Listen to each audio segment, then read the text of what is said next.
Mamá, cuando fue el momento de decidir qué profesión estudiar, ¿tú tuviste alguna duda o consideraste varias profesiones o te fuiste derecho a decidir estudiar para ser maestra? Yo creo que yo supe toda la vida que esa era la carrera que quería. Trabajar especialmente con las palabras. Sí, especialmente trabajar con las palabras y dedicarme a la educación. Mi papá, él recibía los últimos libros, la revista Lotería, la revista Épocas, todas esas revistas llegaban a la casa. Y de una manera o de otra estaba yo pendiente, por ejemplo, las imágenes, todo eso se me fue quedando. Y los diccionarios, había diccionarios que son diccionarios que me acompañaron. Y las enciclopedia de la juventud. Y mi abuela quiso poner a mi mamá y a mi tío, que es mayor que mi mamá, en la escuela, en el conservatorio. Así que mi tío y mi mamá fueron al conservatorio desde muy jóvenes durante toda su escolaridad. Mientras que iban a la escuela por la mañana, iban al conservatorio por la tarde. Y bueno, ahí se educaron. Mi tío resultó un pianista panameño que se radicó en Estados Unidos, el hermano de mi mamá. Y mi mamá toca piano. Hasta el día de hoy ella toca piano. Bueno, yo creo que mis hermanos y yo tuvimos una infancia muy especial porque además de tener amigos y de pertenecer a grupos y de corrinchar en la calle, teníamos en la casa algo adicional que nos inculcó mi mamá desde pequeños, el amor a la música y a la literatura. Partiendo de que mi casa estaba llena de libros, así que cuando no había nada que hacer o no había televisión o no se fue la luz o algo, lo que nos quedaba era leer, porque realmente habían demasiados libros. Mi mamá ella le interesaban, habían dos cosas que eran muy importantes para ella. Uno era que nosotros aprendiéramos inglés, porque ella no sabía inglés, o no, en esa época no hablaba muy bien inglés. Ahora sí lo ha aprendido y ya lo domina. La otra era la música. Y además de eso, tener una cultura, conocer de todo un poco, ¿no?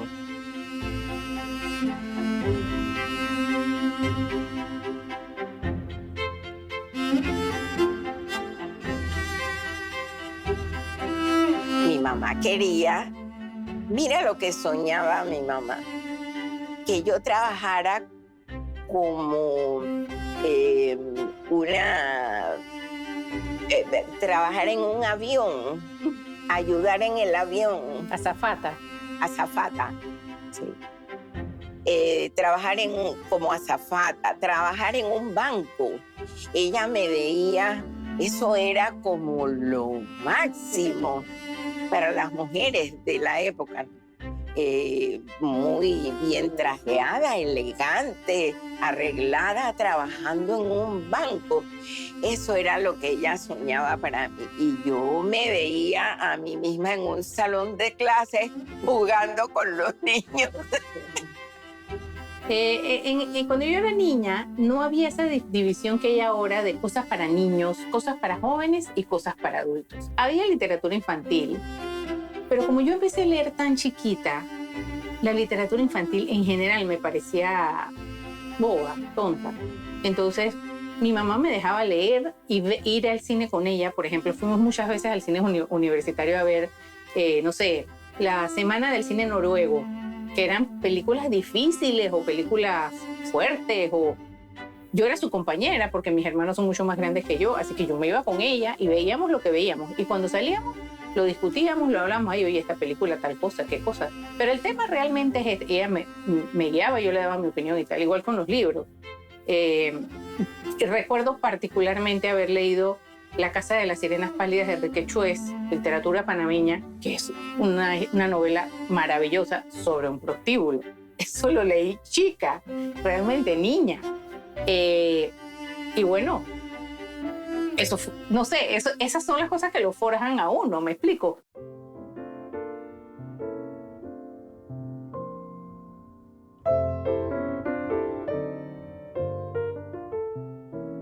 Sí, mira, Miraflores se fundó en 1948. Mi abuela era del Magisterio Panameño Unido, que fueron los que tuvieron con Sara Sotillo al frente, fueron los que tuvieron la iniciativa de fundar este barrio que llamaron el Barrio del Maestro. Como dije yo, nosotros venimos a vivir aquí en el 63, 64, muy chicos, no, más bien en el 64. Y pues era un barrio joven. Esto estaba alejado del centro de la ciudad, a tal punto que los taxis y demás no querían venir a traer a nadie para acá. Este barrio estaba incrustado en el medio de la nada, porque en los alrededores, no se imaginen, no había Ricardo J. Alfaro, sí había Transísmica, pero no había Betania, la Betania que se conoce hoy, llena de casas, no, todo esto era vegetación. ¿En qué año tú llegaste a Miraflores? Llegué a Miraflores en 1953, vamos a decir, creo yo. Yo no me acuerdo bien, 52, 53. ¿Cómo era? Miraflores. Era, no te voy a decir la palabra, lo que decían mis tías. Ustedes viven del mundo. Porque era muy lejos. Y había solamente unos buses que eran azules con rayas amarillas. Y esos buses recogían a las maestras porque las que vivían allí eran maestras con sus hijos y sus familias. Y cuando yo era muy niña recuerdo que muy frecuentemente salían las maestras alrededor, se oía, ¿no? Las casas no estaban cercadas, las casas eran abiertas. La gente les construía muros de plantas, de papos o de algo así, pero no había paredes que nos conectábamos las casas por atrás y nos íbamos de una en otra. Y las maestras gritaban, ¡vienen las vacas! Se oía un grito así de cualquiera. ¡Vienen las vacas! Yo oía eso y veía a mi mamá que salía como alma que lleva el diablo a recoger la ropa que se tendía en los patios, las sábanas y qué sé yo. Yo no entendía por qué recogían la ropa cuando gritaban vienen las vacas, y es que las vacas se comen y ensucian además, porque ellas pasan por el medio y ensucian la ropa. Sí, las maestras de Miraflores, que pues como tú sabes, pues es un grupo maravilloso de mujeres que organizaron no solo la comunidad, sino que ayudaron a construir la iglesia, además hicieron la escuela que funciona en la Casa de la Cultura de Miraflores y educaron a un montón de gente ayudándolos a aprender a leer, a escribir, a terminar su secundaria y a aprender carreras técnicas. Además, fundaron una cooperativa. Era una cooperativa de ahorro y crédito y mi mamá tiene un espíritu cooperativista brutal. Pero entonces tú viviste en Miraflores con mis abuelos. Sí. Y luego te casaste. Luego me casé, muy joven, me casé. Mi papá tuvo que dar autorización y estar presente en mi matrimonio civil porque había que casarse 2 veces obligatoriamente. Primero matrimonio civil y después el matrimonio religioso. Vivimos con mis padres porque mi primer hijo, Roger, Roger Pérez Vázquez, tu hermano,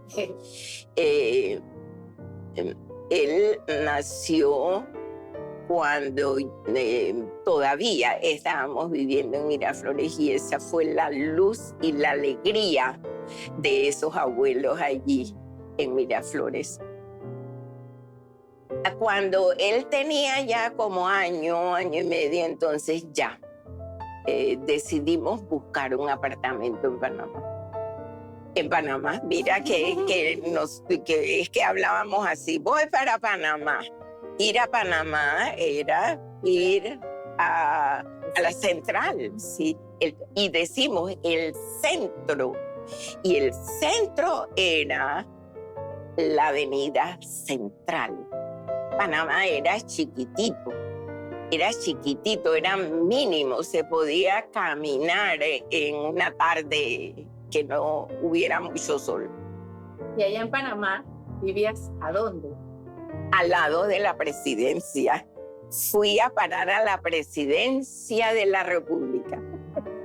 Allí quedaba una casa de 5 pisos y yo viví en el último piso donde estaba la azotea. Y bueno, desde el apartamento aparentemente se veía la presidencia. Así que desde el apartamento ellos veían al presidente cuando salía al balcón y todos los movimientos que había en la presidencia. Entonces no estaba la presidencia cerrada como está hoy en día, sino que se caminaba por el frente de la presidencia y todo el mundo pasaba por ahí normal.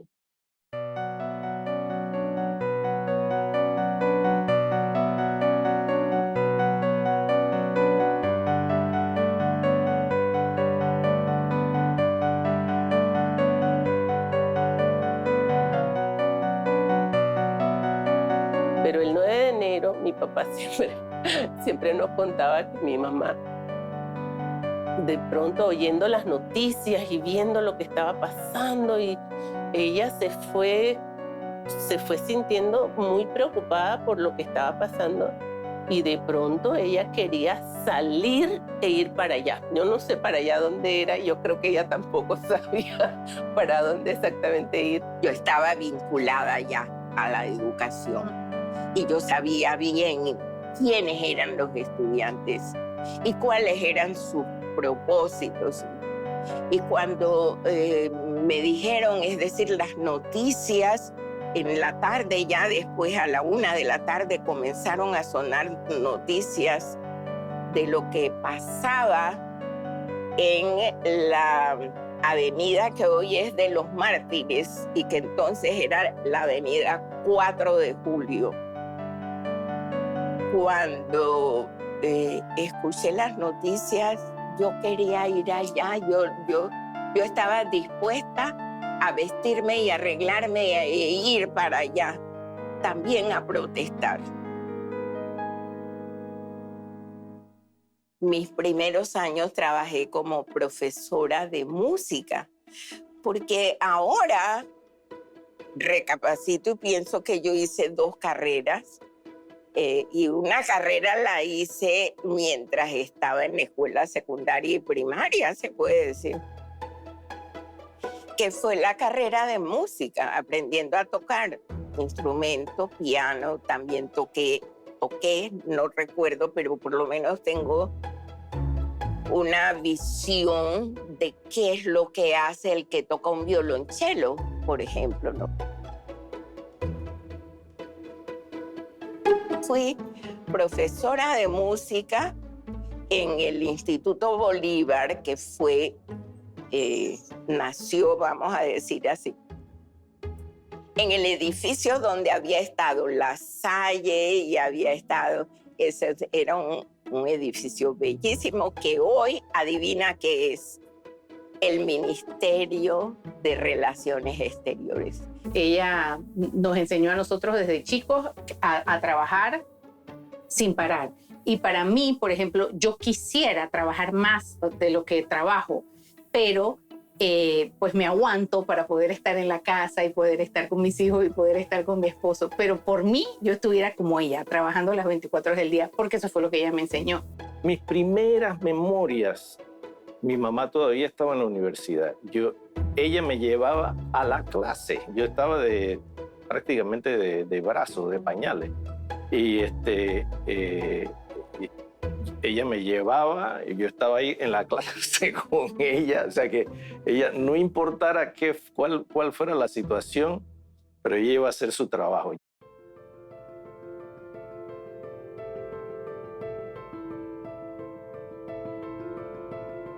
A esta casa, que es esta casa donde yo vivo hoy, fue la casa donde mis padres se mudaron desde la presidencia hacia esta casa. Teníamos muchos amigos. Aquí Miraflores estaba lleno de muchachos de nuestra edad. Los vecinos, más abajo 3 casas, el del frente, más abajo, el de allá, el de acá. Éramos muchos jovencitos, más o menos de la misma edad, 2 años mayor, 2 años menor. Así que en una ocasión recuerdo que yo estaba dormida y mi cuarto, la ventana de mi cuarto, pegaba al pasillo de la otra casa, ¿no? Así que por ahí pasaban las vacas, yo las recuerdo, y iban muchas vacas, y afuera en la calle la basura se depositaba en los tinacos, que son los recipientes esos de metal de la compañía Tin and Company, que por eso les decíamos tinaco. Mi papá enfermó de una válvula en el corazón, o sea que fue algo de pronto, no fue una enfermedad que lo tumbó y que ya uno esperaba, sino que le descubrieron un mal congénito. Ya mi papá tenía tan solo 53 años, mi papá estaba joven y lo intervinieron para cambiarle la válvula, pero fue de las primeras operaciones que se hicieron al corazón. Entonces, no funcionó. A los 10 días de la operación mi papá empeora y fallece ese mismo día. Pero yo te digo una cosa, que mi mamá fue una piedra. Ella se enfrentó con eso, sostuvo a sus hijos, ella lo enfrentó tremendamente, por lo menos hacia afuera, ¿no? Yo me imagino que por dentro ella tuvo también que manejar muchos sentimientos, pero ¿y ya? Bueno, a los 15 años murió mi papá y mi mamá y yo quedamos solas. Ella y yo, mis hermanos, como son mayores que yo, mi hermano ya estaba en Estados Unidos, mi hermana se había ido a Estados Unidos.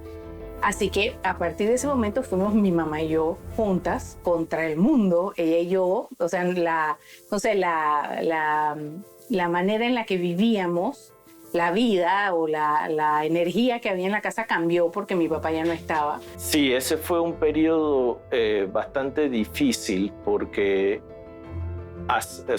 unos 2 años antes más o menos ya había fallecido mi abuelo, el papá de mi mamá, Claudio Vázquez. Entonces luego vino el fallecimiento de mi papá. Entonces, yo estaba viviendo en los Estados Unidos en esa época, así que no tuve así un contacto directo en lo que estaba pasando aquí inmediatamente después del fallecimiento de mi papá. Pero ella se tomó su tiempo. Desde la distancia lo que yo pude observar es que ella se tomó su tiempo. Ella asumió una posición, yo creo que bastante abnegada.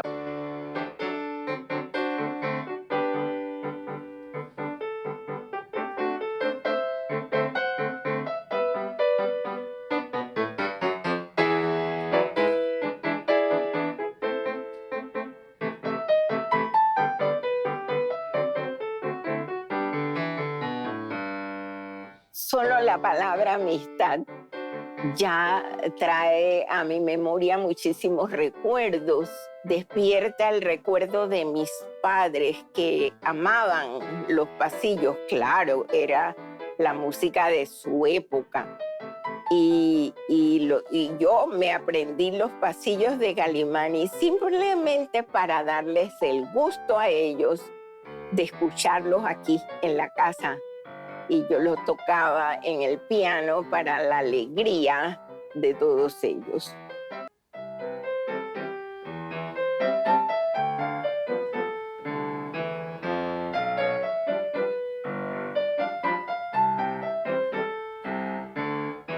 Bueno, yo diría que es una apasionada de la docencia universitaria, en la cual ha puesto empeño durante muchos años de su vida, pero no solamente esto, sino también en la lingüística, en la lexicografía.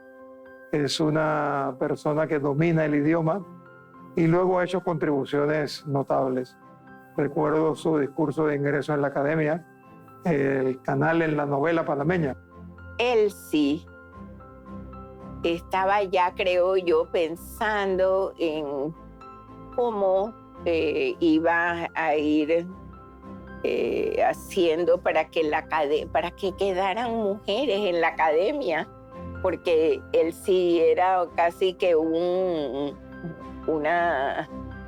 primera vez en que era una mujer la que se encargaba de la academia y se encargó por 25 años.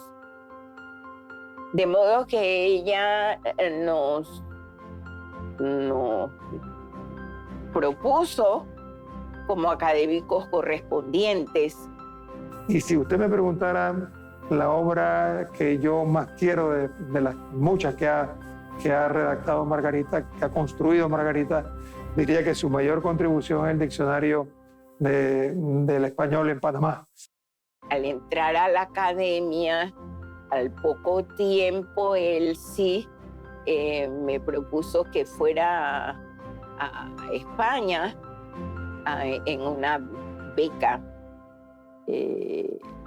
por 7 meses a la Real Academia. Es decir, no iba a una universidad, sino que fuera a la Real Academia para hacer estudios de lexicografía. Pero ella ha tocado muchos temas en literatura sola, a veces en conjunto con Rogelio Rodríguez Cornell, es su querido compañero, y hace muchos trabajos dedicados a la enseñanza, a la docencia.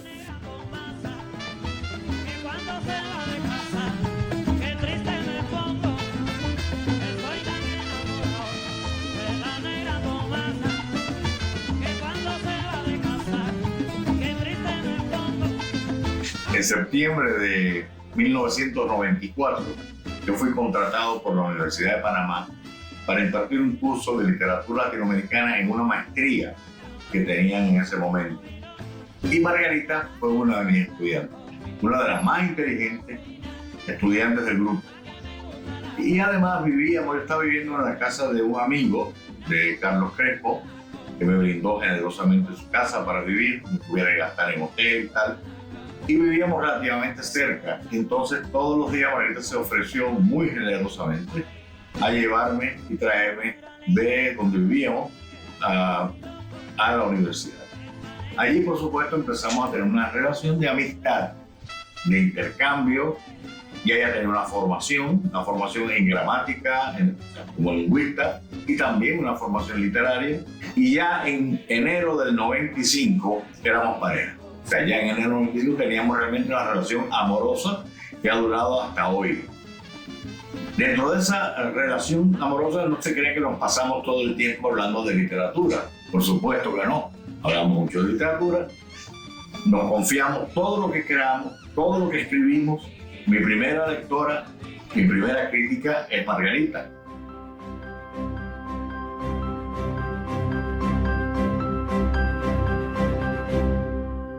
Y es que es una mujer llena de dulzura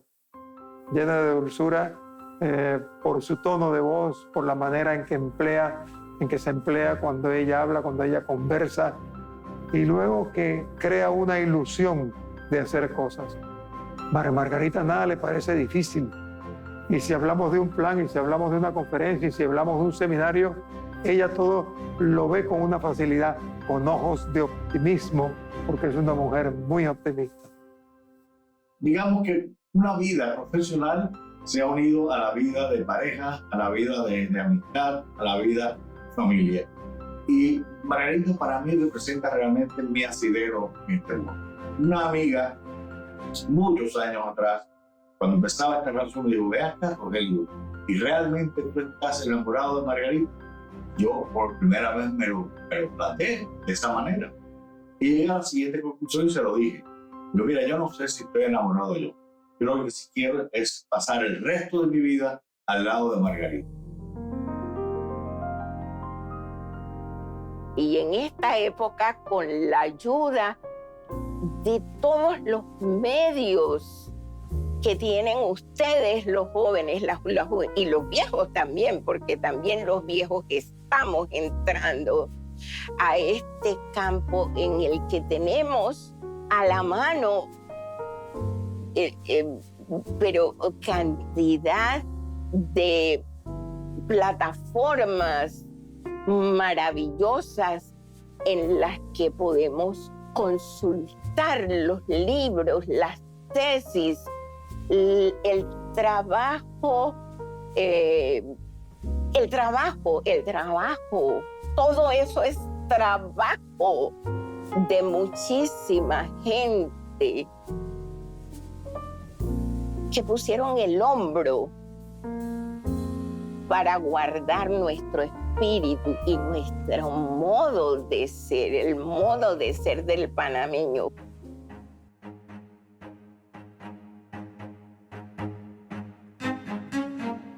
Bueno, literatura, docencia y gramática, lingüística. Son sus tres pasiones. Y yo diría una más, permítame una cuarta, la Academia Panameña de la Lengua. Margarita, por otra parte, es para mí un paradigma de ser humano. Su generosidad, por ejemplo. Generosidad que llega a lo solidario, no conmigo, sino con cualquiera, con sus amistades, con su familia, con sus vecinos, con su pueblo. Creo que ella es una madre ejemplar. Siempre se cuidó mucho de lo que hablaba delante de nosotros, ¿sabes? O sea, yo nunca la oí. Ahora me pongo a pensar que hay veces que yo me encuentro haciendo cosas que digo, mi mamá jamás haría eso. Yo me pongo enfrente de su recuerdo y a veces pienso, mi mamá era mucho mejor mamá que yo. Bueno, mi mamá es una mujer constante, es una mujer sumamente inteligente. Y bueno, ahora que hablamos de las inteligencias de unas y otras, yo diría que tiene una muy buena inteligencia social. Ella claramente se da cuenta dónde está, qué se hace, qué no se hace. Es una mujer alegre, muy alegre. Es una mujer fuerte, tiene carácter muy fuerte. Y bueno, todas las sumas de las virtudes de Margarita la hacen una persona especial. Sí, sí se puede, ese es el número uno. Es una persona que es muy optimista. El trabajo, para poder hacer lo que tú quieras hacer, tienes que trabajar. No hay de otra. Esa otra. Otra definición es la familia. Ella siempre fue el centro de la familia y la familia fue el centro de ella, siempre. Y siempre ha sido así. Y eso todavía lo conservamos entre nosotros. Y bueno, Panamá creo que es la otra porque ella es descendiente de tableños y de coclesanos y siempre ella nació en Santiago de Veraguas. Siempre ha sido panameña y siempre va a ser panameña.